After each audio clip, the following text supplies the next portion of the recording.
Dengan nama Allah, segala puji bagi Allah, dan shalawat serta salam untuk Rasulullah. Selamat malam, wahai bunga yang paling indah. Semoga Allah memberkahi kalian semua, wahai Tuhan semesta alam, dan melindungi kalian. Saudara-saudaraku dan para saudari yang selalu memohon ampun. Aku memohon kepada Allah yang Maha Mulia agar memberkahi kalian dan melindungi kalian. Aku bersaksi kepada Allah yang Maha Suci dan Maha Tinggi bahwa aku mencintai kalian karenanya. Dan aku juga memohon kepadanya agar dia mengumpulkan kita di dunia ini dalam ketaatan kepadanya, dan mengumpulkan kita di akhirat di surganya dan tempat rahmatnya. Ya Allah, kabulkanlah. Tentu saja, sudah 2 hari aku tidak merekam, dan sebagian orang mengira aku tidak ingin melanjutkan kisah-kisah ini. Subhanallahil Azim, tentang kisah saudara kita yang mulia, Ustaz Tarek, dengan kisah-kisah dan karomah hayat kursi serta hubungannya dengan rezeki. Maha Suci Allah yang Maha Agung, dan aku memohon kepada Allah yang Maha Mulia agar melindunginya dan memberkahinya. Ya Rabbal Alamin. Tapi sebenarnya, aku memang sedang bepergian 2 hari ini. Sungguh, hari pertama aku berangkat sekitar jam 9 pagi dan baru pulang sekitar jam 1 malam. Dan kemarin pun aku juga sedang bepergian. Segala puji bagi Tuhan yang Maha Esa. Makanya aku belum sempat merekam, dan aku kangen kalian semua. Segala puji bagi Tuhan yang Maha Esa. Kalau aku ada di tempat, pasti aku akan merekam setiap hari. Insya Allah Tabaraka wa Ta'ala, karena aku benar-benar kangen kalian. Allah Tabaraka wa Ta'ala tahu betapa aku ingin membimbing kalian menuju Allah Tabaraka wa Ta'ala, dan semoga Allah Tabaraka wa Ta'ala memberi petunjuk kepada kita semua. Amin. Hal pertama, aku tidak mengikuti apapun selain Al-Quran dan Sunnah. Segala puji bagi Tuhan yang Maha Esa. Artinya, aku bukan sufi, bukan salafi, dan aku juga tidak memelintir ayat-ayat atau hadits agar sesuai dengan keinginanku. Seperti yang sering dilakukan oleh banyak pengikut aliran-aliran tersebut. Dan ini bukan bermaksud menjelekkan mereka, Allah Tabaraka wa Ta'ala yang tahu. Karena aku sangat menyayangi saudara-saudara kita yang salafi. Dan aku juga sangat menyayangi saudara-saudara kita yang sufi. Segala puji bagi Tuhan yang Maha Esa. Aku melihat mereka semua memiliki keutamaan. Aku memohon kepada Allah Azza wa Jalla agar memberkahi mereka dan melindungi mereka. Ya Rabbal Alamin. Itu hal yang pertama. Jadi aku tidak punya kepentingan untuk mengambil ayat, hadits, atau kisah lalu memelintir maknanya. Segala puji bagi Tuhan yang Maha Esa. Karena Ustaz Tarik, Subhanallahil Azim, sekitar 3 atau 4 bulan yang lalu saat aku membahas tentang ayat kursi, beliau mendengarkan episode itu lalu berkata 2 kata bahwa aku mendapatkan sebagian berkah, karomah, dan anugerah dari Allah Tabaraka wa Ta'ala bersamanya. Aku sudah terbiasa. Orang yang berkata seperti itu biasanya memang tidak punya apa-apa. Karena kalau memang punya, aku bilang, ini nomor teleponku, kirimkan padaku, dan semacamnya. Jadi orang-orang, Subhanallahil Azim, aku sudah bertanya padanya berkali-kali. Dan akhirnya, Subhanallahil Azim, Allah Tabaraka wa Ta'ala membawanya kepada kita dengan cara yang luar biasa. Seperti yang terjadi pada Imam Ahmad. Segala puji bagi Tuhan yang Maha Esa. Dan aku akan tunjukkan kepada kalian pesan yang dia kirimkan padaku, bahwa Allah Subhanahu wa Ta'ala ini menampakkan karomah laki-laki ini. Begitu juga Allah Tabaraka wa Ta'ala ingin kita mengetahui berkah, karomah, dan anugerah ayat kursi berkat Allah Tabaraka wa Ta'ala. Hal terakhir sebelum saya mulai dan tidak berlama-lama dengan kalian. Bahwa Pak Tarek sebenarnya tidak tinggal di negara-negara Arab. Bagi orang-orang yang bilang dia terkait dengan jin, naudzubillah. Ini orang dibilang tukang sihir. Ini orang ke apalagi dibilangnya. Dia sebenarnya tidak tinggal di negara-negara Arab sama sekali. Dan dia juga tidak punya tahayul dan kebodohan yang ada di negara-negara Arab kita. Seperti sistem ruqyah, sihir, kesurupan, dan hasad. Dan seolah-olah semua orang itu tukang sihir. Maksud saya, bukan berarti kebodohan itu tidak ada. Memang ada, tapi kita memberikan porsi yang jauh lebih besar dari seharusnya. Sebenarnya porsinya hanya 10%, 5% saja. Kita malah memberinya porsi 80-90%. Setiap orang yang mengalami sesuatu atau musibah, pasti dibilang kena hasad, disantet, atau kesurupan jin, naudzubillah, atau ada masalah lain. Ayo kita lanjut supaya saya tidak berlama-lama. Saudara Tarek, insya Allah, dengan izin Allah yang Maha Suci dan Maha Tinggi. Saya memohon kepada Allah yang Maha Mulia agar melindungi, menjaga, dan memberkahinya, ya Rabb semesta alam. Beliau akan melanjutkan ceritanya kepada kita dan menceritakan bagaimana Allah yang Maha Suci dan Maha Tinggi memuliakannya dalam kehidupannya bersama ayat kursi. Dan beliau akan menjelaskan semuanya kepada kalian. Subhanallah, kemuliaan-kemuliaan ini terjadi kapan?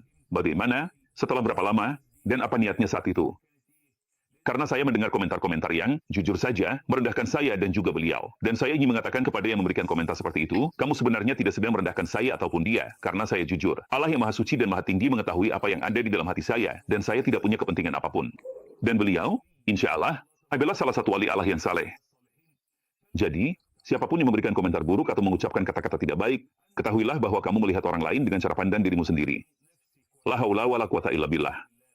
Kita akan mendengarkan Pak Tarek, dan semoga Allah Azza wa Jalla memberkahi kalian dan melindungi kalian.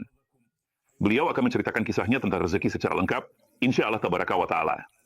dan bagaimana karomah serta pemberian-pemberian itu mulai terjadi padanya. Saya memohon kepada Allah Azza wa Jalla agar Dia memberikan kepada kita dan kalian dari karunia-Nya. Dan saya ingin memberi kabar gembira kepada kalian bahwa sudah 2 hari ini, Alhamdulillah Rabbal Alamin, saya menambahkan bacaan ayat kursi 1000 kali bersamaan dengan istighfar, insya Allah Tabaraka wa Ta'ala. Demi Allah yang Maha Agung, sejak 2 hari pertama saya membaca ayat kursi bersama istighfar 1000 kali, saya telah melihat karomah, berkah, dan pemberian dari Allah Tabaraka wa Ta'ala. Allah Azza wa Jalla menjadi saksi atas diriku, dan saya memohon kepada Allah Azza wa Jalla agar Dia memberkahi kalian. Ayo kita mulai. Assalamualaikum. Pengaturan rezeki yang saya lihat dengan zikir ayat kursi dan ayat yang menjadi charger. Tahun pertama saya mulai membaca ayat kursi.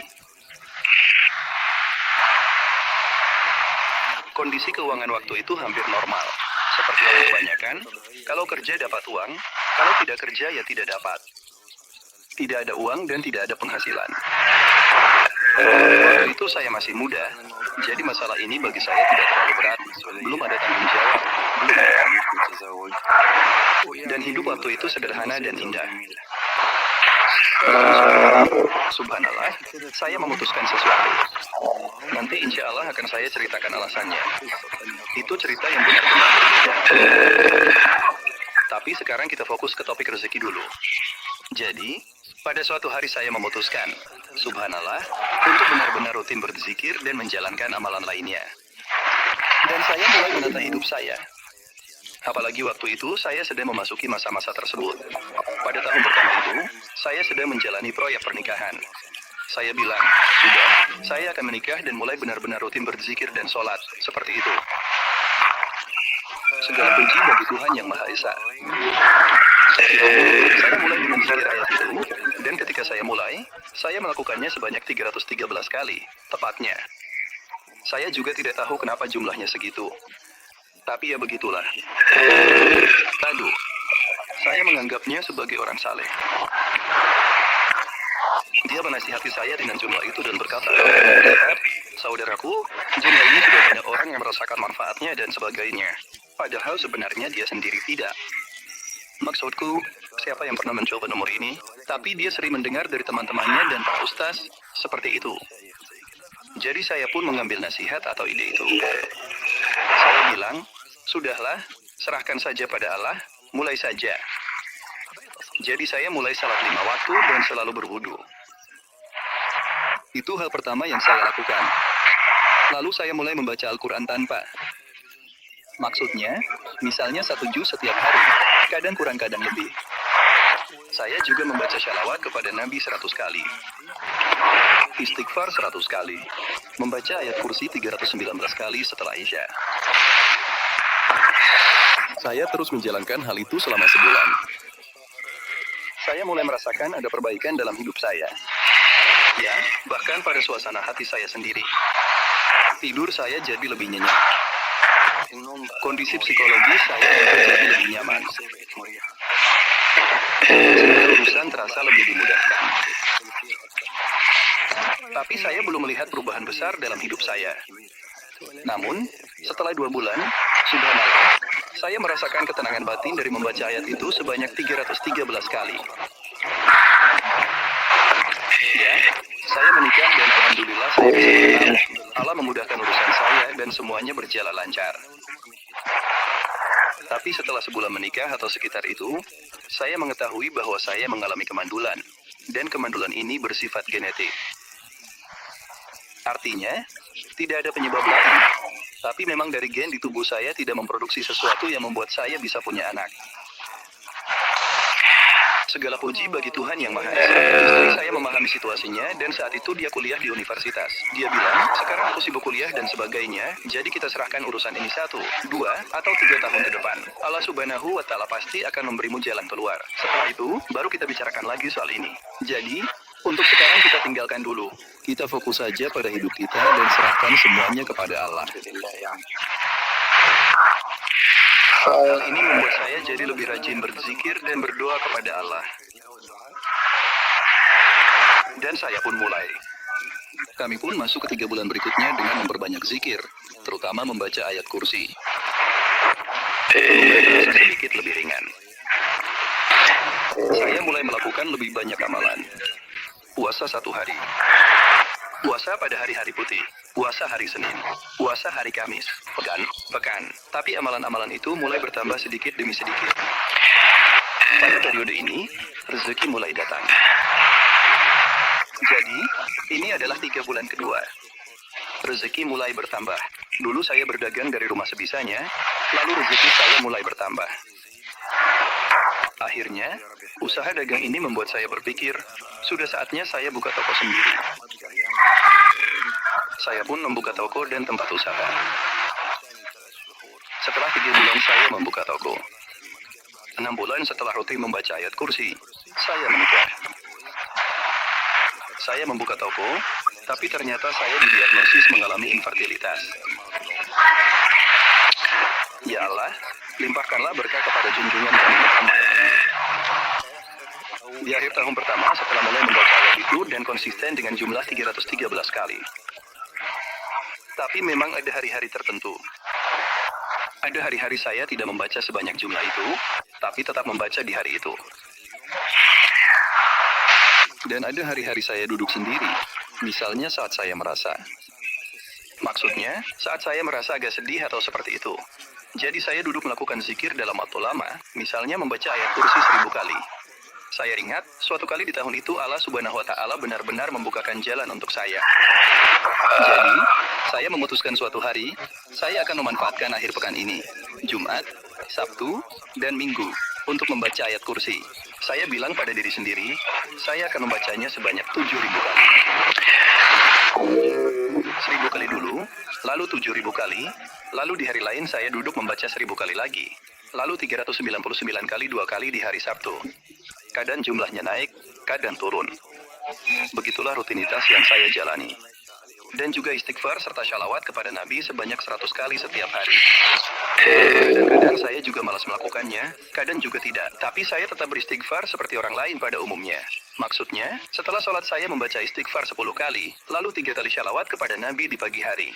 Tapi saya tidak punya rutinitas yang tetap dalam hal itu. Namun untuk Al-Quran, saya punya rutinitas tetap selama 6 bulan berikutnya. Saya mulai fokus pada surah Al-Baqarah. Puji Tuhan. Jadi saya mulai membacanya. Maksudnya, tidak ada yang menyuruh saya melakukannya sendiri. Saya punya semangat untuk membacanya dan menghafalnya. Saya baca setiap hari dan saya hafalkan. Jadi, di tahun pertama saya rutin membaca ayat kursi. Ya, saya menikah. Rezeki saya bertambah. Saya membuka toko. Saya memulai tahun itu dengan $10.000. Saya kasih angka yang tepat buat kalian. Tahun pertama, saya mulai dengan $10.000. Akhir tahun itu, saya punya $1,4 juta. Tepatnya, di awal tahun saya mulai. $10.000. Di bawah nol, maksudnya. Jadi, kamu sebenarnya punya utang $10.000. Jadi saya mulai berdagang. Maksudnya, saya meminjam uang supaya bisa mulai usaha kecil. Dan saya mulai berdagang. Akhir tahun, saya punya $1,4 juta hanya dalam 1 tahun. Itu rekor di negara tempat saya tinggal. Bahkan kalau itu negara asing sekalipun. Itu benar-benar rekor. Tidak ada yang bisa. Maksudnya, biasanya itu sangat sulit. Maksud saya, dengan kenyataan yang dijalani orang-orang, bukan dengan perhitungan Tuhan, tapi dengan perhitungan duniawi. Lalu saya akan ceritakan kepada kalian tentang masalah kemandulan. Kemudian, subhanallah, di tahun pertama itu, tepatnya di 3 bulan terakhir tahun itu, yaitu di bulan ke-9, yaitu September. Jadi, di 3 bulan terakhir tahun itu, saya sudah 9 bulan terus-menerus berzikir. Dan saya mulai secara khusus berdoa soal punya anak. Subhanallah, di akhir tahun pertama itu, tepatnya di bulan ke-9. Setelah membaca wirid ayat dan sholat 2 rakaat untuk Allah, saya berdoa dalam sujud. Tentu saja saya mulai tanpa suara. Jadi saya mulai berbisik pelan. Dan subhanallah, memang inilah yang terjadi. Seseorang berkata di telinga saya saat saya sedang sujud. Saya mendengar suara yang berkata, istrimu sedang hamil anak laki-laki dan beri dia nama ini. Dan dia menyebutkan namanya. Tentu saja saya seperti terkejut saat sedang sholat dan sujud. Lalu saya selesai sholat dan mengucapkan salam. Setelah itu saya pergi ke istri saya yang sedang tidur karena waktu sudah larut malam. Saya membangunkannya dan menceritakan situasinya begini. Dan saya bilang apa yang terjadi pada saya begini. Segala puji bagi Tuhan Yang Maha Esa. Kami pergi keesokan harinya atau 2 hari kemudian untuk periksa, dan ternyata benar dia hamil. Dan subhanallah, Allah Subhanahu wa Ta'ala, itu adalah anak laki-laki pertama saya. Allah menganugerahi saya anak laki-laki saya. Segala puji bagi Tuhan Yang Maha Esa. Terima kasih. Alhamdulillah. Segala puji bagi Allah Tuhan semesta alam. Jadi, begitulah subhanallah. Saya sudah ceritakan kepada kalian tentang urutan secara materi. Menikah dan punya anak. Semua itu berkat karunia Allah Subhanahu wa Ta'ala. Seluruh proses ini memakan waktu 1 tahun, berkat Allah Subhanahu wa Ta'ala. Namun selama waktu itu saya benar-benar meninggalkan dosa-dosa saya. Tentu saja saya sangat memperhatikan diri saya sendiri. Saya berhenti berbicara. Tentu saja saya memang dari dulu tidak pernah menonton televisi. Saya bahkan tidak punya perangkat televisinya sama sekali. Saya baru membeli televisi beberapa tahun belakangan ini. Jadi, sepanjang hidup saya memang tidak punya televisi. Bukan karena zamannya juga. Dan sejujurnya, saya bukan munafik. Maksud saya, ini bukan soal komitmen, tapi lebih karena saya memang tidak tertarik dengan televisi dan hal-hal seperti itu. Kalau nonton sinetron, saya merasa ada yang salah dengan pikiran saya. Jadi, menurut saya merasa seperti memaksakan diri secara mental kalau duduk menonton sinetron, televisi, atau pertandingan sepak bola. Jadi, menurut saya, hal itu tidak realistis. Maksud saya, bagaimana mungkin seseorang duduk selama 1 atau 2 jam hanya untuk menonton orang lain berakting? Jadi, tentu saja, saya juga tidak mendengarkan lagu. Saya memang tidak suka lagu juga. Memang sudah sifat saya dari dulu. Saya memang tidak suka lagu. Jadi, alhamdulillah, segala puji bagi Allah, Tuhan semesta alam. Saya jadi rajin salat. Saya juga selalu menjaga wudhu. Tentu saja, di periode terakhir tahun ini. Maksudnya, 6 bulan terakhir di tahun ini saya sama sekali tidak pernah membatalkan wudhu. Saya selalu dalam keadaan berwudhu. Tentu saja puasa bertambah dan menjadi lebih sempurna. Saya juga menghafal surat Al-Baqarah. Saya membacanya setiap hari. Itulah urutannya persis seperti itu. Jadi, insya Allah semoga ini bermanfaat untuk kalian semua. Dan insya Allah, kalau kalian ingin pembahasan lebih lanjut tentang rezeki, insya Allah saya akan lanjutkan bersama kalian. Saya memohon kepada Allah yang Maha Mulia agar memberkahi guru kita tercinta, Ustaz Tarek, semoga Allah menjaganya, melindunginya, dan memberinya karunia dari limpahannya. Hal kedua yang ingin saya bicarakan, Subhanallahil Azim. Kita sering heran kenapa Ustaz Tarek atau yang lainnya, Subhanallahil Azim, mengalami karomah, kisah-kisah, berkah, dan anugerah dari Allah Ta'ala melalui ayat kursi. Dengarkan hadits Nabi Shallallahu Alaihi Wasallam. Beliau bersabda, barang siapa yang membaca ayat kursi setelah setiap sholat, tidak ada yang menghalanginya dengan surga kecuali kematian. Seperti yang dikatakan Nabi Shallallahu Alaihi Wasallam. Artinya, siapa yang membaca ayat kursi 5 kali sehari misalnya, Subhanallahil Azim, ditambah dengan zikir pagi dan petang, jadi totalnya 7 kali, tidak ada yang menghalanginya masuk surga kecuali kematian. Begitu dia meninggal, langsung masuk surga. Artinya, surga itu sangat dekat dengannya. Segala puji bagi Tuhan Yang Maha Esa. Seolah-olah dia hidup di surga dunia. Itu bagi yang membacanya, berapa kali? 7 kali seperti yang dikatakan Nabi Shallallahu Alaihi Wasallam. Atau seperti yang diriwayatkan dari Rasulullah Shallallahu Alaihi Wasallam, 5 kali. Setelah sholat jadi 5 kali, dan 2 kali dalam zikir jadi 7 kali. Orang seperti ini hidup di surga dunia sampai dia meninggal, lalu masuk surga akhirat dengan izin Allah Tabaraka wa Ta'ala. Maka bagaimana menurut kalian, wahai saudara-saudaraku yang terkasih, dan juga saudara-saudara yang masih ragu atau menentang? Subhanallahil Azim, bagaimana dengan orang yang mengulang, membaca, melantunkan, dan berzikir kepada Allah Tabaraka wa Ta'ala dengan ayat kursi 1000 kali setiap hari, meskipun tidak harus tepat jumlahnya? Maksudnya, orang ini bilang, kadang-kadang saya menambah, kadang-kadang saya mengurangi, kadang-kadang dalam 2 hari saya bisa membaca sampai 7.000 kali, kadang-kadang ada hari di mana saya sibuk, saya hanya membaca 300 kali, dan 13. Segala puji bagi Tuhan Yang Maha Esa. Dan sebagian ulama mengatakan 313 kali karena itu sesuai dengan jumlah sahabat Nabi Shallallahu Alaihi Wasallam pada hari Perang Badar. Segala puji bagi Tuhan Yang Maha Esa, atau bisa juga jumlah yang lain. Orang ini tidak meyakini penentuan jumlah tersebut, dia tidak pernah mengatakan begitu. Tapi dia memang menjaga untuk membaca 1000 kali karena dia telah melihat karomah, berkah, dan pemberian dari Allah. Segala puji bagi Tuhan Yang Maha Esa. Dan dia merasa itu adalah hal terbaik yang bisa dia lakukan. Segala puji bagi Tuhan Yang Maha Esa. Dalam sehari misalnya, 1000 kali atau sedikit lebih, kecuali kalau dia sedang libur, maka dia membacanya dalam 2 atau 3 hari libur sebanyak 7.000 kali, seperti yang telah Allah anugerahkan kepada kita. Saya memohon kepada Allah Azza wa Jalla agar memberkahi kalian, wahai Rabb semesta alam. Jadi, tidak ada yang boleh menyalahkan, Subhanallahil Azim. Bahwa seseorang yang membaca ayat kursi, atau beristighfar, atau berzikir kepada Allah Tabaraka wa Ta'ala, atau bersyalawat kepada Nabi Shallallahu Alaihi Wasallam akan mendapatkan kemuliaan-kemuliaan ini.